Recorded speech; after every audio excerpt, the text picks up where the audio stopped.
தினமும் 5 சமையல் குறிப்புகள்.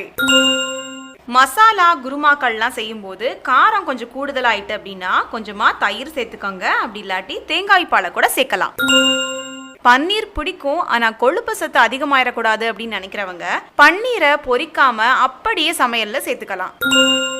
ஏலக்காவை பொடிச்சதுக்கு அப்புறமா அந்த தோலை தூக்கி எறிஞ்சிடாதீங்க. அதை அப்படியே குடிக்கும் தண்ணீர்ல போட்டு வச்சிங்க அப்படின்னா மனமும் ருசியும் சேர்ந்து அந்த தண்ணீரை பருகிறதுக்கு ரொம்ப சுவையா இருக்கும். நறுக்கி வச்ச ஆப்பிள் பழம் கருக்காம இருக்கணும் அப்படின்னா கொஞ்சமா எலுமிச்சை இல்லாட்டி ஆரஞ்சு பழசாரை கலந்து விடலாம்.